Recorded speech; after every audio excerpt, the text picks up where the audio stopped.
Assalamualaikum warahmatullahi wabarakatuh. Selamat pagi anak-anak, bertemu lagi dengan Ibu Lia Lestari.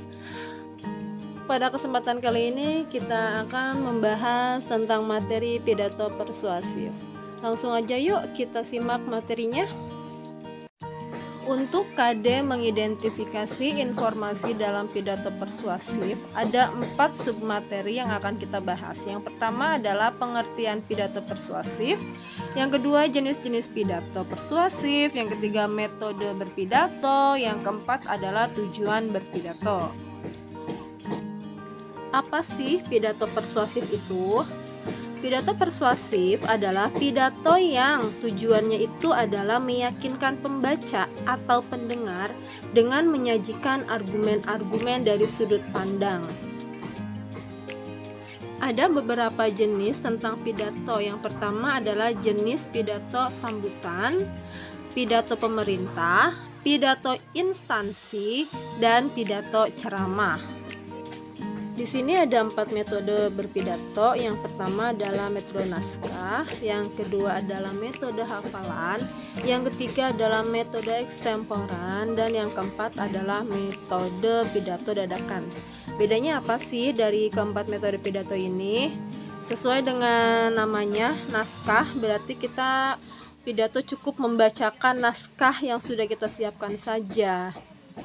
Kalau hafalan berarti sebelum kita berpidato, kita wajib menghafalkan terlebih dahulu pidato apa yang ingin kita sampaikan nanti.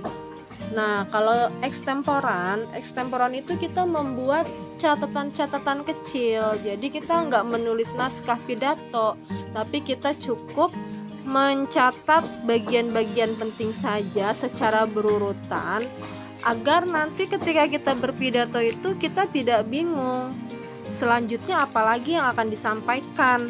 Nah, kalau misalkan kita membuat catatan-catatan penting secara berurut, pasti pidato itu akan disampaikan secara runtut. Dan yang terakhir adalah pidato dadakan. Kalau metode dadakan ini berarti disampaikannya secara dadakan atau spontanitas tanpa mempersiapkan terlebih dahulu naskah pidatonya. Selanjutnya ada tujuan pidato. Ada beberapa tujuan berpidato. Yang pertama adalah memberikan informasi kepada pendengar. Yang kedua meyakinkan pendengar. Nah, kata meyakinkan ini sesuai dengan materi kita ya, yaitu persuasif, yang artinya itu adalah meyakinkan. Yang ketiga ada menghibur pendengar, dan yang terakhir adalah menggerakkan pendengar. Apa sih maksudnya menggerakkan pendengar itu? Maksudnya itu adalah mengajak si pendengar untuk melakukan sesuatu tindakan setelah dia mendengar apa yang disampaikan oleh si yang berpidato. Misalnya ada seseorang menyampaikan pidato tentang kebersihan. Nah, di situ isinya itu adalah mengajak para pendengar itu untuk melakukan kebersihan. Karena apabila kita tidak menjaga kebersihan, ada beberapa dampak tentunya ya, dampak negatif yang ditimbulkan. Nah, di situ si orator atau yang menyampaikan pidato mengajak para pendengar untuk ayo kita melakukan kebersihan, menjaga kebersihan, serta melestarikan lingkungan, seperti itu. Tujuan pembelajaran yang kedua adalah menyimpulkan isi pidato persuasif. Kegiatan pembelajarannya apa saja? Yang pertama, langkah-langkah menyimpulkan isi pidato persuasif. Yang kedua, kegiatan pembelajarannya adalah aspek yang diperhatikan dalam menyimpulkan isi pidato persuasif. Yuk kita simak penjelasannya. Cekidot. Langkah-langkah menyimpulkan isi pidato persuasif. Yang pertama, kita tentunya harus memusatkan perhatian. Yang kedua, menyiapkan alat tulis yang berupa buku, pensil, dan pulpen.